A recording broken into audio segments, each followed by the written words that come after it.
సంవత్సరాలకి ఒక రోడ్ మ్యాప్ని రూపకల్పన చేసుకున్నాం. అదే సమయంలో నూతన నాయకత్వాన్ని కూడా తీసుకొస్తున్నాం ఎప్పటికప్పుడు. ఇంకో పక్క 6 శాసనాలు చేసుకుంటున్నాం. ఈ 3 కలిపి ముందుకు తీసుకుపోవాల్సిన బాధ్యత మనందరిది. ఎప్పుడు కూడా నాకు తెలుగు జాతి నెంబర్ 1. నా జీవితంలో తెలుగు జాతి కోసం మళ్ళీ అంటూ ఒక జన్మ ఉంటే తెలుగు గడ్డపైనే పుడతానని మరొక్కసారి మీ అందరికీ విజ్ఞప్తి చేస్తున్నా. అదే మాదిరిగా ఈరోజు నా ఆలోచన, ఇది నెరవేర్చేది పార్టీ కార్యకర్త.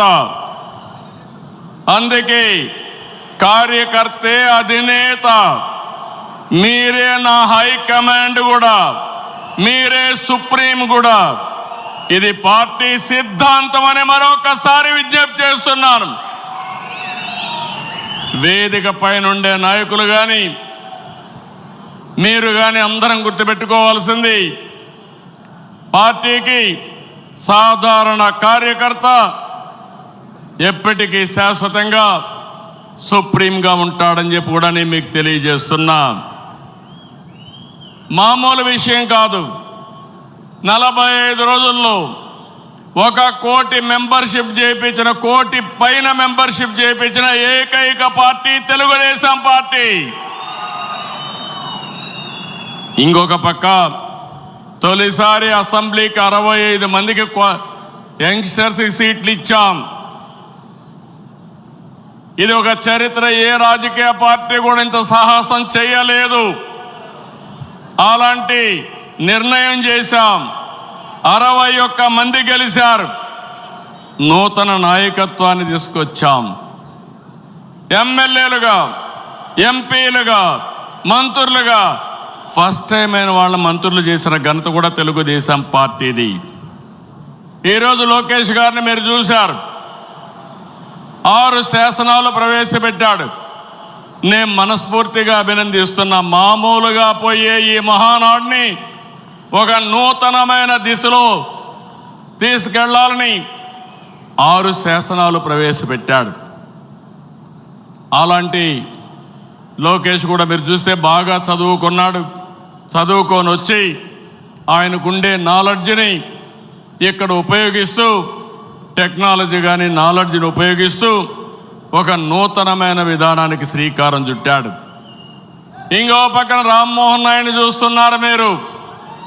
నా మిత్రుడు ఎర్రమనాయుడు గారి కుమారుడు.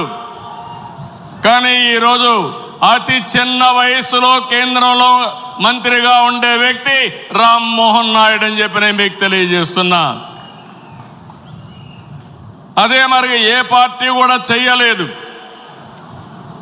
ఒక సాధారణమైన కార్యకర్త కొడుకు వెంకట్రాజు, ఆయన్ని ఎమ్మెల్యేగా చేశాం.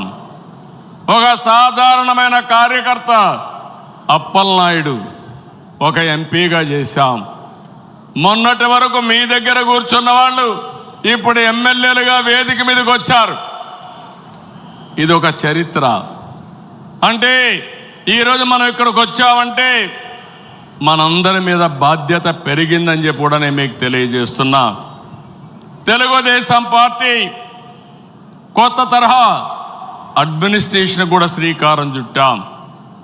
ఒకప్పుడు పార్టీ గ్రామ శాఖ, మండల శాఖ, జిల్లా శాఖ, రాష్ట్ర శాఖ ఉంటే కొత్తగా ఎన్నికల్లో ప్రాధాన్యత ఇవ్వడానికి, బాధ్యత ఇవ్వడానికి క్లస్టర్, యూనిట్, బూత్, కేఎస్ఎస్ తీసుకొచ్చాం. ఎప్పటికప్పుడు ప్రజాభిప్రాయాన్ని తీసుకుంటున్నాం. ప్రజాభిప్రాయాన్ని తీసుకొని కార్యకర్తలు, ప్రజలు ఎవరిని మెచ్చితే వారికి పదవులు అప్పచెప్తున్నాం. ఇలాంటి కార్యక్రమాలతో మనం ముందుకు పోతున్నాం. నేను ఈ మహానాడులో మీ అందరికీ విజ్ఞప్తి చేస్తున్నా. 43 సంవత్సరాలుగా తెలుగుదేశం పార్టీ జెండా రెపరెపలాడుతూ ఉందంటే దానికి కారణం త్యాగాలు చేసిన మీరేనని చెప్పి మరొక్కసారి విజ్ఞప్తి చేస్తున్నాను. అందుకే 2025 మహానాడు, కడప మహానాడు కార్యకర్తనే అధినేతగా సుప్రీంగా గౌరవించి భవిష్యత్తులో మీ యొక్క సంక్షేమం సాధికారత కోసం పనిచేస్తామని చెప్పి కూడా నేను మీకు తెలియజేస్తున్నా. అయితే ఇదే సమయంలో నేను ఒకటే మిమ్మల్ని అందరినీ కోరుతున్నా, పార్టీ మీకు అండగా ఉంటాం, ప్రజలకు మీరు దగ్గరగా ఉండాలి. ఏ నాయకుడైతే ప్రజల్లో అనునిత్యం అనుసంధానం చేసుకొని పనిచేసి ఎప్పుడు ఎన్నికలు పెట్టినా తెలుగుదేశం పార్టీనే గెలవాలి, అన్ని ప్రాంతాల్లో గెలవాలి. ఈరోజు రాష్ట్రం అంతా కార్యక్రమాలు చేస్తున్నాం. అలాంటప్పుడు కొన్ని నియోజకవర్గాలు గెలిచి కొన్ని ప్రాంతాల్లో మెజారిటీ ఓట్లు వస్తున్నాయంటే దానికి కారణం అక్కడుండే నాయకత్వం కూడా అని చెప్పి నేను మీకు తెలియజేస్తున్నా. మనం రాజకీయాల్లో ఉన్నాం, రాష్ట్రాన్ని మార్చాలనుకుంటున్నాం. అలాంటి సందర్భంలో మీరు కూడా ఆలోచించాల్సింది, ప్రజలకు మెచ్చే రాజకీయ పాలన మీ ప్రాంతాల్లో మీరు అందించవలసిన అవసరం ఉంది. ఏ కష్టం వచ్చినా మీరు అండగా ఉండాలి, తోడుగా ఉండాలి. అవసరమైతే నాయకత్వాన్ని అక్కడ అడిగి గట్టిగా 10 సార్లు తిరిగి మీరు ఆ సమస్య పరిష్కారం చేసే బాధ్యత మీరు తీసుకోవాల్సిందిగా నేను కోరుతున్నా. ఇంకొక పక్కన నేను ఒకటే మిమ్మల్ని అందరినీ కోరుతున్నాను, మనం కొన్ని జాగ్రత్తలు కూడా తీసుకోవాలి. నేను ఎప్పుడు కూడా చాలా జాగ్రత్తగా ఉంటాను. ఈ కడప గడ్డలో చెప్తున్నా, వివేకానంద రెడ్డి మర్డరు నాలాంటి నాయకుడినే మోసం చేయగలిగారంటే తెల్లవారితో నిద్రలేస్తే ఒక అసాక్షి పేపర్ ఒకటి ఉంది, టీవీ ఒకటి ఉంది. గుండెపోటుతో వివేకానంద రెడ్డి గారు చనిపోయారు. అందరి మాదిరిగా నేను కూడా నమ్మాను. అంతవరకు ఎప్పుడు కూడా నేను వేరే కోణంలో ఆలోచించేవాడిని.